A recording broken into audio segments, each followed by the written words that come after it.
All right, so this question comes from Dubious Jessie, and they would like a more in-depth video on the sequence settings that I used for the How Do I Turn Long-Form course videos into short-form value-driven marketing videos. They would like to know the sequence settings that I used for the video, as well as how to differentiate between the long-form settings and the short-form settings.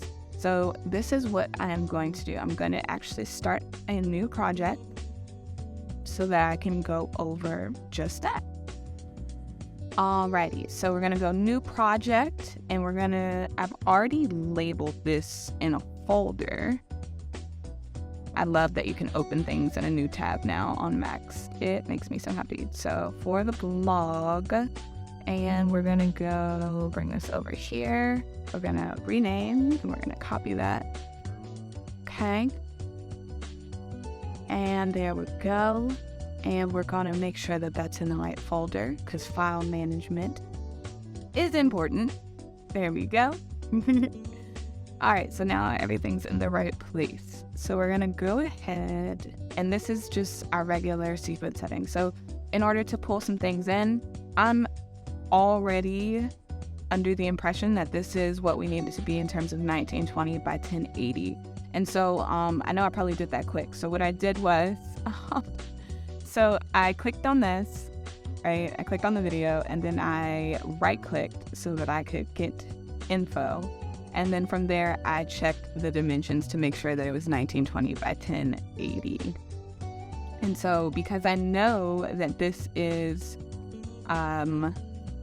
what I would like the long-form content video to be in terms of sequence settings, I'm just going to pull that right in, and I'm going to drag that on to our timeline. And so now we have our video. I do see that some things, so immediately I'm going to hit Q so that can just, I already know I'm going to cut all of that stuff out anyway. So this will also be just a dual video on how to do green screen. So, you know, more value for the price of one question. So I'm gonna actually, I could have just went in there. I use Diffusion B to come up with the images for the background sometimes. And so what am I talking about? Student life and psilocybin. So obviously a mushroom background, maybe not something with the cannabis, but I'm thinking maybe this one. So we're gonna bring that in just so that we have something in there. At this point, I'm going to do a command save because we love ourselves, and we haven't done a whole bunch of work, but we've done a significant amount. Usually after that, I'd like to do an auto correction because I am not good at color grading, and apparently my colors were okay. Adobe has this new tool now, the Adobe Podcast Beta. So what I'm going to do is start the process of, let me just refresh this. So it's at podcast.adobe.com/enhance. I do not do my own audio anymore because I didn't go to school for that necessarily. I know someone who did, and he's really anal, and I'm not trying to be that anal. I just want it to sound nice. So what I like to do is before I even really do anything, psilocybin and student life, again, making sure that this is going into our correct folder, because sometimes it tries to go into the last thing that we did. And so I'm just going to export this as an audio file. And so whenever that's ready, I'm just going to drag and drop that in there. But I am currently rendering a video, so it's in queue. So sequence settings. Where are we at right now?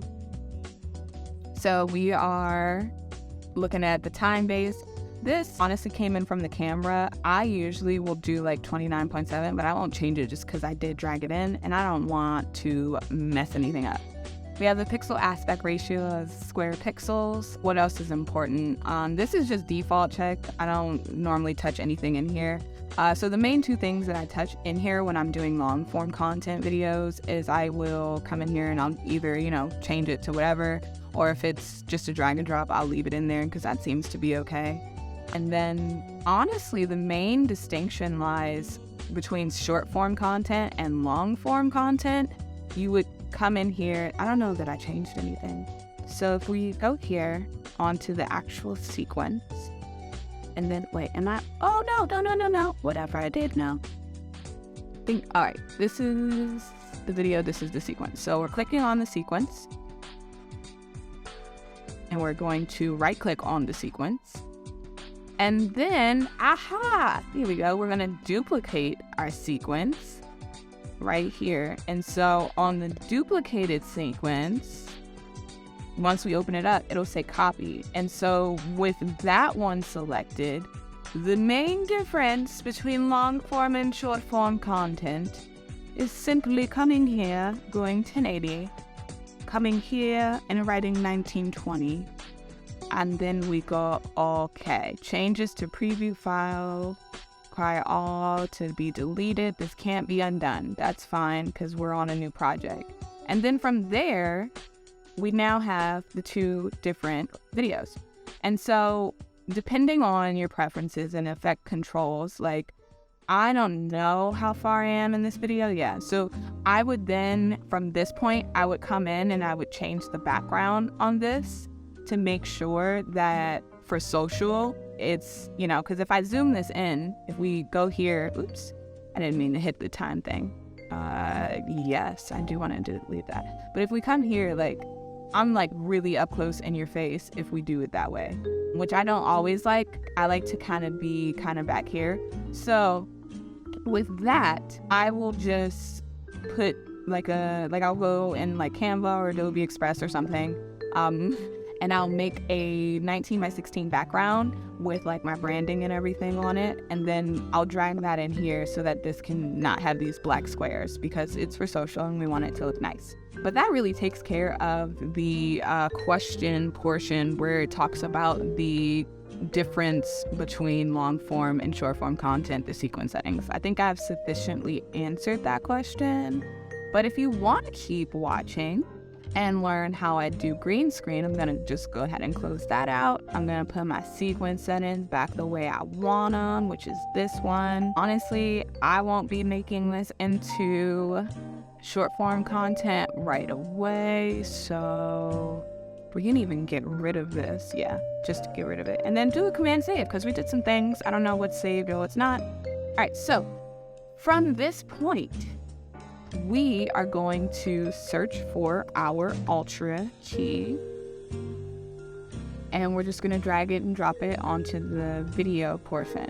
And then I usually like to find a good portion where like my hair is doing something weird, like right in here where I have like some frizziness, and then just come with your little eyedropper tool under your Ultra key settings. Actually, let me escape that.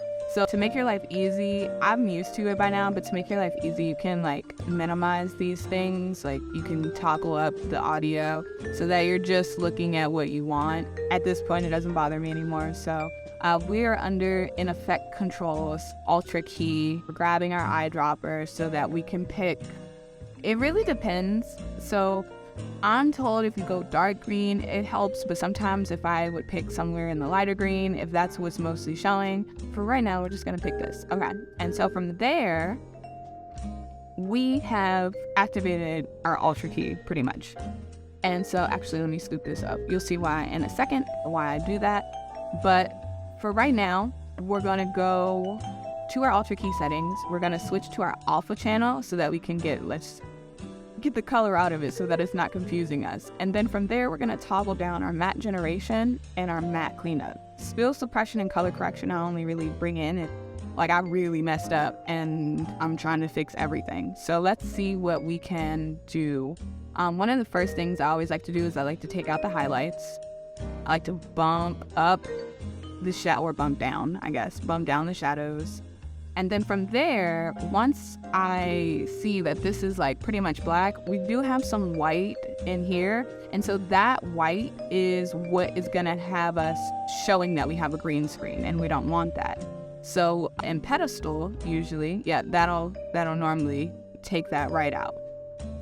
Okay, so that looks pretty good. We have a clear white shape, and then we have a very defined black background that does not seem to move that much. Yep, seems pretty consistent. So from there, we're going to switch back to our composite channel, And then at this point, we're gonna drag in our background, lengthen it out so that it takes up the whole sequence. We're gonna click on our background layer. We're gonna right click, and we're gonna set to frame size. It's gonna get us bigger. So with Diffusion B, the sizes aren't necessarily 1920 by 1080, so you do have to play around with it a little bit so that it takes up your whole screen. So I usually will, there we go.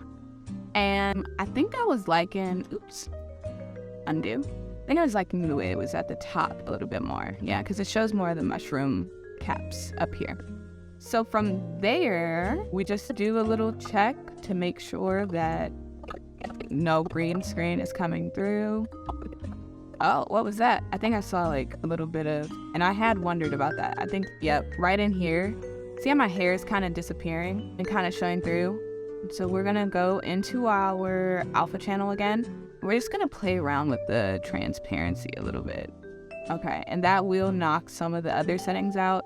So we're gonna go and we're gonna play around with the pedestal. Okay, so sometimes when that happens, you will have to like choose between whether or not you want a little transparency or whether or not you want like it to be, you gotta make some choices depending on what you pick. And so for me, I feel as though, and this is probably what differentiates me from like other people who do this for like, you know, Pixar or for Disney or for anything else that uses green screen in a professional way versus me and my little YouTube channel. I am okay with a little bit of this. As long as you can get the general gist of what I'm saying, it doesn't seem to be too effective or distracting or impacting your effectiveness of understanding what is going on in this video. And yeah, then from there, we're gonna save because we did a lot of work. And that is now ready for me to drag and drop. I don't wanna cut anything up because I wanna wait until my audio comes in. Which it requires me to wait for this video to render, which is probably rendering slower because I am using Premiere Pro and I've got tabs open and all this other stuff. But that is how you, that's in a more in-depth description of the sequence settings and how to differentiate them between long form and short form content. And then as a bonus, this was a little ultra keying tutorial. So that is it for this video. Until next time.